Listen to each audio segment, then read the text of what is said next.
Good, happy Wednesday morning, July 7, 2021. I'm Riley King, and welcome to this Wednesday morning edition of the Riley King Newscast, right here on the Riley King Network. We have a lot of news to get to this Wednesday morning, so let's begin right now. First up,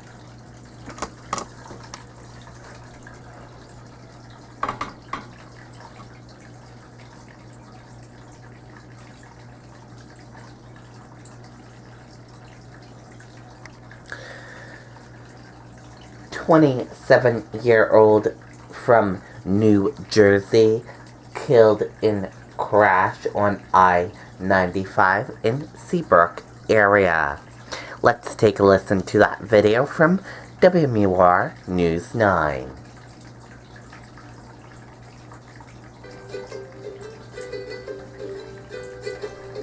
Come see Darla and Hildy at Clark's Bears in Lincoln, New Hampshire. Visit clarksbears.com to reserve your tickets today.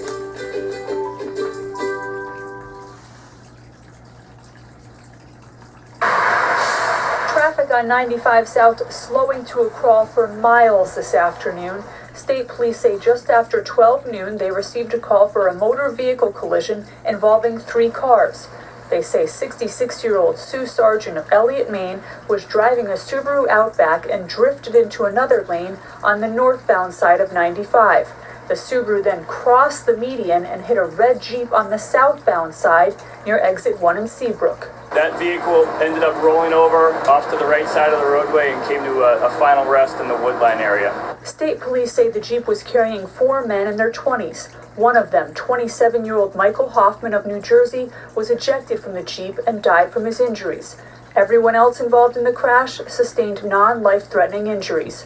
Sargent was treated for serious injuries and arrested for driving under the influence. Police fully reopened the highway around 5 p.m., close to 5 hours after the crash.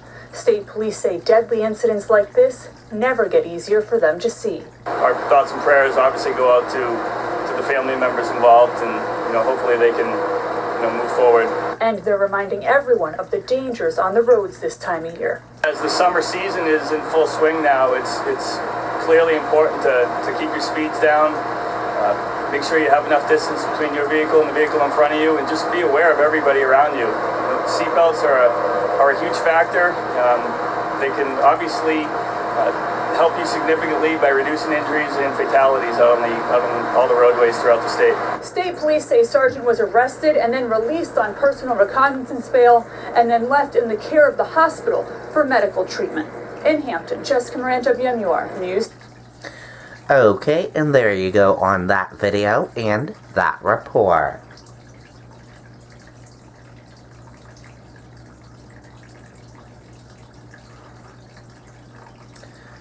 Two of 12 COVID-19 deaths in the past month were fully vaccinated Granite Staters. Let's take a listen to that video from WMUR News 9.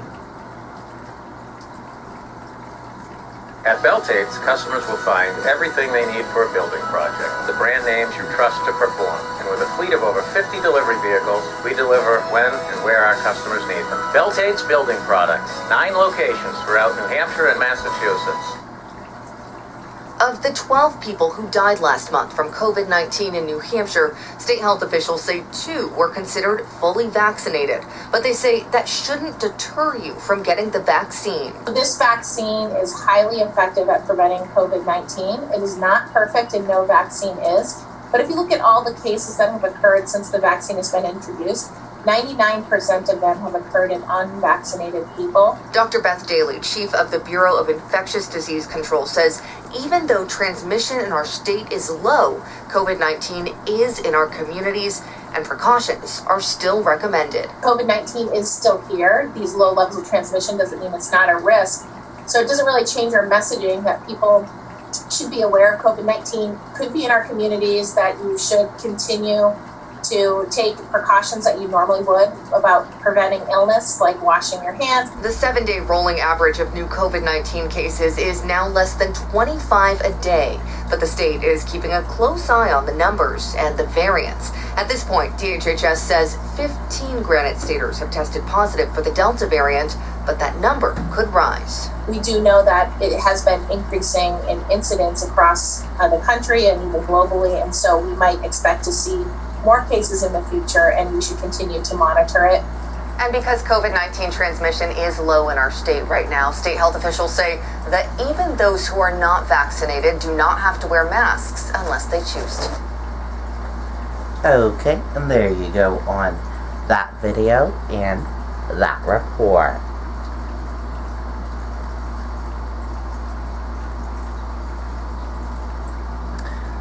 One more Granite Stater dies of COVID-19 as cases remain steady. Let's take a listen to that video from WMUR News 9. Tonight, the state is reporting 78 new COVID-19 cases over the 4-day holiday weekend. Good evening, everyone. I'm Tom Griffith. And I'm Jennifer Vaughn. This is the first update since Friday. Current cases remain unchanged from last week at 181. 13 people are in the hospital, and there has been one new death. Transmission of the virus remains minimal in all New Hampshire counties. We'll have more coming up in just a moment on 2 people who have died from the virus here in New Hampshire, but were considered fully vaccinated. Okay, and there you go on that video and that report.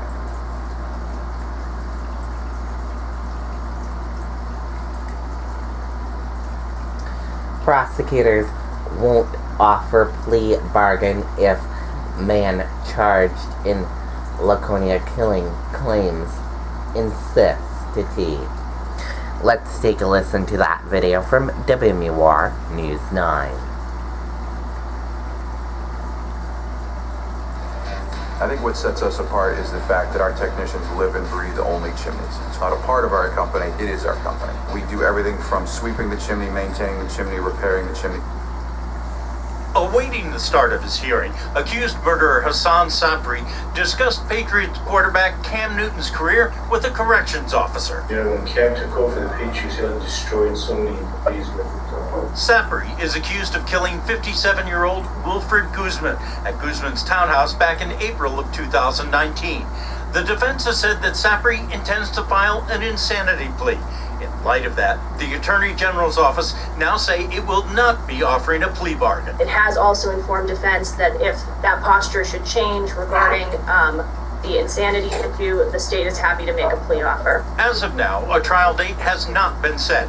But if the case does go to trial, both the state and the defense anticipate it will be a lengthy one. Not knowing at this point whether defense will be seeking a bifurcated trial or whether guilt will be stipulated to, even if guilt is stipulated to, the state sees between jury selection and the trial it taking some time. As far as bifurcation is concerned, that also implicates an expanded jury pool and expanded voir dire questioning. So I would anticipate we're going to go beyond 21 days. Both parties are also reserving the right for the jury to view the crime scene, and both the state and the defense told the court they would have their scheduling plans to the court by the end of the month. While no trial date has been set, the state did tell the court that one of their expert witnesses would be out of the country in July of 2022. Reporting live, Ray Brewer, WMUR News 9. Okay, and there you go on that video and that report.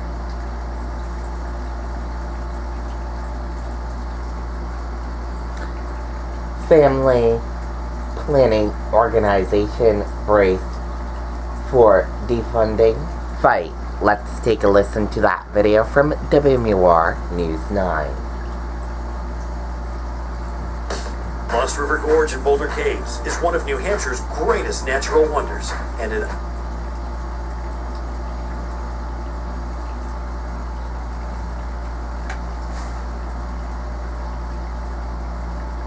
In New Hampshire, family planning organizations like Planned Parenthood are adjusting to a new reality. The state budget that just took effect includes a ban on late-term abortions after 24 weeks, along with criminal penalties for doctors and mandatory ultrasounds for all abortions. Those will become law at the end of the year. More immediately, new annual audit requirements of abortion providers could give the Executive Council leverage to deny renewal of public funding for family planning services. Contracts have expired. We do not know. There is definitely a lot of uncertainty around these audits. Some pro-life Republicans believe there's too much leeway in the new law, and it will allow family planning groups to get through the audits, funding intact. The way I think it's going to be implemented, I think it's not. State Rep Kurt Wolper, who is also Vice President of New Hampshire Right to Life, says no matter what the Executive Council ultimately decides about funding, House Republicans will try again to require publicly funded family planning organizations to keep abortions physically and financially separate from the rest of their services. And that's the only way we're going to be satisfied. We need that complete separation, and we'll be back asking for that. That legislative battle will be revisited next year. In the short term, expect to see Planned Parenthood mobilize its base of support, much in the same way it did during a similar defunding fight in 2015. The fact is that the longer that we go without these contracts being voted on, we could see interruptions to patient care, and that is exactly what DHHS leadership has said, that the longer we go without voting on these contracts, we could see disruption for patient care for low-income granite staters. In Concord, Adam Sexton, WMUR News. Oh, okay, and there you go on that video and that report.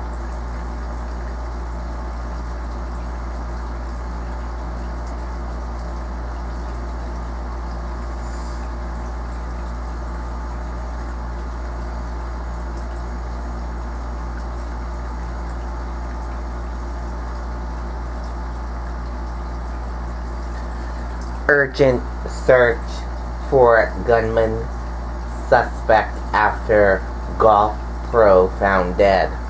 Let's take a listen to that video from ABC News.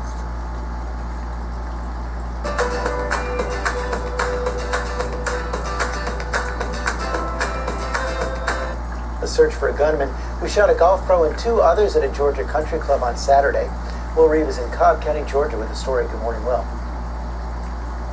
Good morning, George. Just over my shoulder here is the 10th hole of Pine Tree Country Club. You can see the memorial for Gene Siller right by the 10th green. He was the head pro here who was killed in broad daylight. The tracks of the truck that the killer was in just beyond that memorial. The hunt for that killer continues.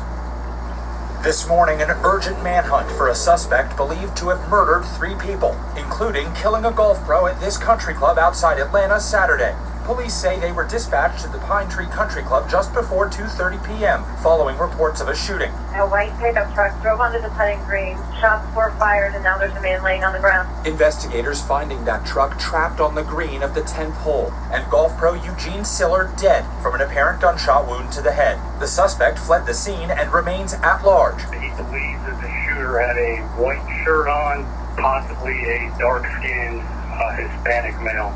Siller's friend and pastor, Rand Eberhard, believes when the golf pro saw the truck drive out onto the course, he approached it to help out.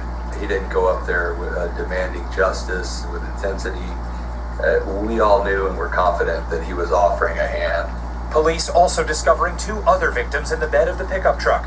The truck's registered owner, Paul Pearson, and another unidentified male, both with gunshot wounds. The country club president telling ABC News Siller, who was a Pine Tree employee for almost 2 years, was out working on the course the day of the shooting, and that the car's owner had no connection to the country club. Siller would have turned 47 on Wednesday. He leaves behind a wife and 2 young boys.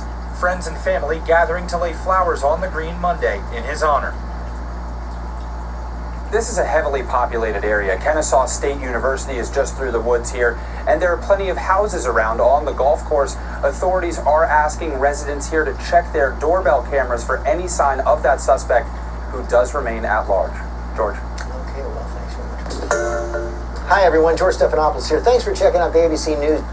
Okay, and there you go on that video and that report. And that does it for this morning edition of the Riley King Newscast, right here on the Riley King Network. I hope you all have a wonderful rest of your day, and I'll see you back here tomorrow for another newscast. Goodbye, everyone.